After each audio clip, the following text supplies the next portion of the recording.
আজকের এই ভিডিওটি শুরু করার আগে আমি আপনাদের একটি ওয়ার্নিং দিতে চাই, আর সেটা হলো আপনারা এখন ডেঞ্জার জোনের মধ্যে আছেন। আর যদি আপনি আজ থেকে 5-10 বছর পরে কান্না করতে না চান, আফসোস করে বাকি জীবনটা কাটাতে না চান, তাহলে আপনাকে এখনই নিজেকে পরিবর্তন করতে হবে, নিজের বেস্ট ভার্সন তৈরি করতে হবে। আর নিজের বেস্ট ভার্সন আপনি কিভাবে তৈরি করবেন তার জন্য আজকের এই ভিডিওতে আমি আপনাদের 7টি উপায় বলবো। কিন্তু তার আগে আপনি আমাকে একটি কথা বলুন, আপনাদের মধ্যে এমন কে কে আছে যারা এই নোকিয়া মোবাইলগুলোকে দেখেনি? আজ থেকে 15-20 বছর আগে প্রত্যেকটা বাড়িতে, প্রত্যেকটা মানুষের কাছে এই মোবাইলই ছিল। আজও মানুষ নোকিয়ার নাম মনে রেখেছে। নোকিয়া এত ফেমাস হওয়ার পরেও আজ নোকিয়ার ব্যবসা বন্ধ হয়ে গেছে। আজ কেউ নোকিয়া মোবাইল ব্যবহার করতেই চায় না। তাহলে আপনি একবার ভেবে দেখুন, যে ফোন কোনো এক সময় ফোনের জগতে রাজত্ব করেছে, আজ কিছু বছর পরে সেই ফোনটাকে কেউ ব্যবহারই করতে চায় না। আর সেই তুলনায় এখনো আমরা তো কিছুই করে দেখাতে পারিনি। আমার কথাটা বিশ্বাস করুন, এই পৃথিবীর মানুষ সবসময় ভালো কিছুই খোঁজার চেষ্টা করে। তাই যদি আপনি একটি সুন্দর জীবন পেতে চান, তাহলে আপনাকে আজ থেকে নিজেকে পরিবর্তন করা শুরু করে দিতে হবে। আজ আমি আপনাদের নিজের বেস্ট ভার্সন তৈরি করাটা শেখাবো। আজকের এই ভিডিওটি দেখার পরে আপনি এত বেশি পরিবর্তন হয়ে যাবেন যে এই পৃথিবীর মানুষ আপনাকে দেখে বলবে যে আপনি আর আগের মতো নেই। আমি আবারও আপনাদেরকে বলছি, আপনি যদি বেস্ট ভার্সন হয়ে থাকেন, শ্রেষ্ঠ হয়ে থাকেন, তাহলে আপনি খুশিতে থাকতে পারবেন। তা না হলে সারা জীবন আপনাকে সব জায়গায় রিজেক্ট হতে হবে আর একটি আফসোস ভরা জীবনে বেঁচে থাকতে হবে। তো চলুন জেনে নিই নিজের বেস্ট ভার্সন কিভাবে তৈরি করতে হয়। Step number 1, erase your past. দেখুন, ওই কাগজে ততক্ষণ পর্যন্ত সুন্দর কোনো কিছু লেখা যাবে না যে কাগজটা আগে থেকেই লেখা রয়েছে। আমি কি বলতে চাইছি আপনারা নিশ্চয়ই বুঝতে পেরেছেন। আপনাকে আপনার অতীতগুলোকে ভুলে যেতে হবে। আগে আপনি যেমনই ছিলেন, পড়াশোনাতে দুর্বল ছিলেন, পড়াশোনাতে খুব ভালো ছিলেন, আপনি অনেক গরিব ছিলেন, আপনি অনেক রোগা ছিলেন, আপনার মধ্যে কোনো ট্যালেন্ট ছিল না, যাই কিছু থাক না কেন, আপনাকে এখন এটা ভাবতে হবে যে সেই সব কিছু অতীত ছিল। আর আপনার অতীত কেবলমাত্র আপনার বর্তমানকে নষ্ট করতে পারে, তাছাড়া কিছুই করতে পারবে না। তাই বিনা কারণে আপনার বর্তমানকে নষ্ট করবেন না। আর এই জন্যই আপনি আপনার অতীতগুলোকে মুছে ফেলুন। আগে আপনার অনেক সুন্দর শরীর ছিল, আজ আপনি অনেক বেশি মোটা হয়ে গেছেন। আর সেটা এখন ভেবে কোনো লাভ হবে না, বরং আপনি পুনরায় আপনার শরীরকে কিভাবে ফিট তৈরি করবেন সেটাই হলো গুরুত্বপূর্ণ।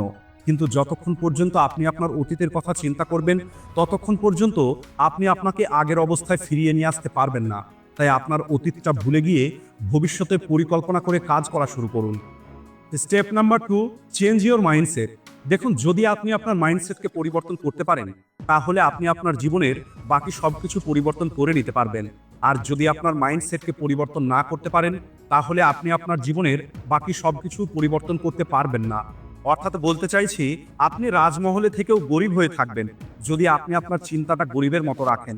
নিজের মাইন্ডসেটকে পরিবর্তন করা, অর্থাৎ আপনার চিন্তাকে আপডেট করাটাই হলো সবথেকে গুরুত্বপূর্ণ। কাল পর্যন্ত আপনি চিন্তা করতেন যে পড়া অনেক কঠিন কাজ, আর আজ আপনি চিন্তা করছেন যে এই মাসটা শেষ হতে হতে আমি সিলেবাসের 40% কমপ্লিট করে ফেলবো। এটাই তো হলো আপনার মাইন্ডসেটের পরিবর্তন, আর এটাই আপনাকে আপনার বেটার ভার্সন তৈরি করতে সাহায্য করবে। কাল পর্যন্ত আপনি চিন্তা করতেন যে সকালে ঘুম থেকে কে উঠবে, আমার দ্বারা তো সম্ভবই নয়। আজ আপনি এই সিদ্ধান্তটা নিয়েছেন যে আগামীকাল আমি সকাল 5টার সময় ঘুম থেকে উঠব, প্রয়োজনে আমি 5টার সময় অ্যালার্ম সেট করব। আর আগামীকাল সকালে যদি আপনি 5টার জায়গায় 6টার সময় ওঠেন, তাহলেও আপনাকে অনেক বেশি অভিনন্দন। তাই আপনার মানসিকতাকে প্রথমে পরিবর্তন করতে হবে নিজেকে বেটার তৈরি করার জন্য। Step number 3, erase your faults. নিজের দুর্বলতাগুলোকে দূর করা শুরু করে দিন। কোনো একটি মানুষের ভুল করা এবং একটি মানুষের মধ্যে কোনো একটি কমতি থাকা, এই দুটোর মধ্যে অনেক বেশি পার্থক্য আছে। যদি কেউ রাস্তায় হাঁটতে গিয়ে আঘাত লেগে পড়ে যায়, তাহলে সেখানে তার ভুল আছে। আর সে যদি সাবধানে চলাফেরা করে, তাহলে হয়তো ভবিষ্যতে সে আর কখনোই পড়বে না।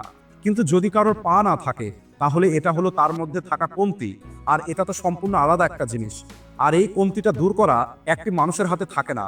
কিন্তু যখন আমরা বারবার ভুল করতে থাকি আর সেই ভুলটাকে আমরা স্বীকার করি না, তখন একদিন ওই ভুলগুলো আমাদের অনেক বড় ক্ষতি করে দেয়, যার পরিণামে দেখা যায় আমরা কখনোই আমাদের বেস্ট ভার্সন তৈরি করতে পারি না, আর আমরা সবার থেকে পিছিয়ে পড়ি। তাই আপনাকে এখন যেটা করতে হবে, আপনি একটি কাগজ নিয়ে আপনার মধ্যেকার দুর্বলতাগুলোকে লিখে ফেলুন। আপনি কি অতিরিক্ত ঘুমান, অতিরিক্ত কান্না করেন? আপনি কি অতিরিক্ত অজুহাত দেন? আপনি কি অতিরিক্ত ভয় পান? আপনি কি সঠিকভাবে পড়াশোনা করতে পারছেন না? এই রকমের যত দুর্বলতা আপনার মধ্যে আছে, সেগুলোকে লিখে ফেলুন। এরপরে আপনি একটি একটি করে সেগুলোকে দূর করার চেষ্টা করুন। কারণ এগুলো দূর করার পরেই আপনার রাস্তাটা পরিষ্কার হয়ে যাবে আর আপনার জন্য একটি নতুন মানুষ হওয়াটা সহজ হয়ে যাবে। Step number 4, be in a better circle. যে কোনো একটি মানুষকে ধ্বংস করার জন্য তার 5টি খারাপ বন্ধুই যথেষ্ট। একইভাবে যদি একটি খারাপ মানুষ ভালো হবার কথা চিন্তা করে তাহলে সেটাও হওয়া সম্ভব, যদি সে তার খারাপ বন্ধুদেরকে পরিবর্তন করে আর ভালো বন্ধুদের মধ্যে থাকা শুরু করে। আমি অনেক ভিডিওতে আপনাদের এই কথাটা বলেছি যে ভালো মানুষের সঙ্গে থাকা শুরু করুন, কিন্তু একবার চিন্তা করে দেখুন একটি খারাপ মানুষকে 5টি ভালো মানুষের গ্রুপে কেন জায়গা দেবে? তাকে তখনই জায়গা দেওয়া হবে যখন তার মধ্যে পরিবর্তন দেখা যাবে। আর আগের 3টি স্টেপকে যদি আপনি ফলো করেন তাহলে এটা দেখাবে যে আপনি নিজেকে পরিবর্তন করা শুরু করেছেন। আর এরপরে ওই 5টি ভালো মানুষ আপনাকে সঙ্গে নেবে। একটি ভালো মানুষের সার্কেলের মধ্যে থাকলে দুটো জিনিস হবে। প্রথমত, আপনি আরও বেশি ভালো হবার জন্য ইন্সপায়ার হবেন, আপনি কম্পিটিশন পাবেন। আর দ্বিতীয়ত, আপনি পুনরায় খারাপ রাস্তায় যেতে পারবেন না। তাই আপনাকে একটি ভালো মানুষের সার্কেলের মধ্যে থাকতে হবে যা আপনাকে আপনার বেটার ভার্সন তৈরি করতে সাহায্য করবে। Step number 5, compare your current day with recent day. যদি আপনি অনেক বেশি পরিবর্তন হতে চান আর সেটাও খুব দ্রুত, তাহলে আপনি অন্যের সঙ্গে তুলনা করাটা বন্ধ করে দিন। কারণ অন্যের সঙ্গে তুলনা করে কোনো লাভ হবে না, বরং আপনি নিজের সঙ্গে তুলনা করুন। আপনি আপনার আজকের দিনটাকে গতকালকে দিনের সঙ্গে তুলনা করুন। কোনো একটি মানুষ যত খারাপই হোক না কেন, দিনের শেষে তারও এটা মনে হয় যে সে কি ভুল করেছে। কিন্তু আপনাকে আপনার ওই তুলনাটাকে সিরিয়াসলি নিতে হবে। অর্থাৎ গতকাল আপনি কি করেছিলেন আর আজ আপনাকে কালকের থেকে একটু হলেও বেশি করে দেখাতে হবে। আগের প্রেজেন্টেশন, আগের ম্যাচ, আগের এক্সাম আপনার যেমনই হয়ে থাক না কেন, আগামী কাজগুলো গতকালকের থেকে অবশ্যই ভালো হতে হবে। আর যদি আপনি এই অ্যাটিটিউডের সঙ্গে কাজ করতে থাকেন তাহলে প্রতিদিন আপনি আপনার বেটার ভার্সন দেখতে পাবেন। তাই আপনি আপনার আজকের দিনটাকে গতকালকের সঙ্গে তুলনা করা শুরু করে দিন, তাহলে দেখবেন খুব দ্রুত আপনার মধ্যে বড় একটি পরিবর্তন দেখতে পাবেন। Step number 6, add 20/90 rule in your life. এই রুলস অনুযায়ী আপনাকে আগামী 21 দিন পর্যন্ত কোনো একটি কাজকে অনুশাসনের সঙ্গে করতে হবে এবং সেই কাজটিকে আগামী 90 দিন পর্যন্ত কন্টিনিউ করতে হবে। আপনার মধ্যে কোনো একটি কোয়ালিটি অথবা কোনো একটি নলেজকে যদি আপগ্রেড করতে চান, যেমন আপনি যদি নিজেকে ফিজিক্যালি ফিট তৈরি করতে চান, কোনো একটি স্কিলকে আপগ্রেড করতে চান, কমিউনিকেশনের স্কিল শিখতে চান, যেগুলো শেখার পরে আপনি আগের তুলনায় অনেক বেটার হতে পারবেন, সেটাকে আপনাকে আগামী 21 দিন পর্যন্ত প্র্যাকটিস করতে হবে। আর 21 দিনের মধ্যে যদি আপনি একটি দিনও মিস করেন তাহলে পুনরায় আপনাকে সেটা প্রথম দিন থেকে শুরু করতে হবে। কিন্তু হ্যাঁ, যখন এটা 21 দিন পূর্ণ হয়ে যাবে এরপরে আপনি সেটাকে আগামী 90 দিন পর্যন্ত কন্টিনিউ করবেন। কারণ 21 দিন পরে আপনার মাইন্ড এবং বডি সেটাকে অ্যাকসেপ্ট করে নেবে। আর আগামী 90 দিন পর্যন্ত করার কারণে এটা আপনার অভ্যেসে পরিণত হয়ে যাবে। তখন এটা আপনার জীবনের একটি অংশ হয়ে উঠবে আর এটা আপনাকে আপনার বেস্ট ভার্সন তৈরি করে আলাদা একটি মানুষ তৈরি করবে। Step number 7, be silent and focused. কেবল এই একটি কোয়ালিটি যদি আপনার মধ্যে থাকে তাহলে তো বাকি সবকিছু খুব সহজেই আপনি করে নিতে পারবেন। যাদের মধ্যে অতিরিক্ত ফালতু কথা বলার অভ্যেস আছে, এটা একটি অসফল মানুষের চিহ্ন। তাই যদি আপনি একটি নতুন এবং বেটার মানুষ হতে চান তাহলে আপনাকে চুপ হয়ে যেতে হবে। এই চুপ হওয়ার অর্থ এটা নয় যে আপনি কখনোই কোনো কথাই বলবেন না। আপনাকে কথা বলতে হবে, কিন্তু কেবল ততটুকু কথাই বলবেন যতটুকু কথা বললে আপনার সমস্যার সমাধান হয়ে যাবে। আপনার ব্রেনে যেন অতিরিক্ত ফালতু প্রেশার না পড়ে। আর যখন আপনি আপনার কাজকে নিয়ে, আপনার লক্ষ্যকে নিয়ে ফোকাসড হয়ে যাবেন তখন ওই কাজটা অটোমেটিক ভালো হওয়া শুরু হয়ে যাবে। তাই আপনি যদি আপনার নিজের বেটার ভার্সন তৈরি করতে চান তাহলে আপনাকে কম কথা বলতে হবে এবং আপনার ফোকাস করার ক্ষমতাকে বাড়াতে হবে।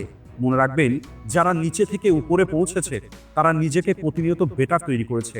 এরা প্রথমে যেমনটা ছিল পরবর্তীতে এরা নিজেকে সম্পূর্ণ একটি আলাদা মানুষ রূপে পরিণত করেছে আর তারপরে এরা সফলতা অর্জন করতে পেরেছে। সবশেষে এটাই বলবো, নিজেকে পরিবর্তন করাটা খুব বেশি কঠিন নয়, কেবল কিভাবে নিজেকে পরিবর্তন করতে হয় এটাই মানুষ জানে না। আর আজকের এই ভিডিও থেকে আপনারা তো সেটাও জেনে গেছেন। আজকের এই ভিডিওতে আমি আপনাদের যে স্টেপগুলোকে বললাম এগুলো আপনি যদি আগামী কিছু সপ্তাহ পর্যন্ত ফলো করেন তাহলে আপনি নিজেকে এত বেশি বেটার তৈরি করে ফেলবেন যে মানুষ আফসোস করা শুরু করবে আপনাকে আগের মতো দেখার জন্য। আজকের ভিডিওটা এই পর্যন্তই।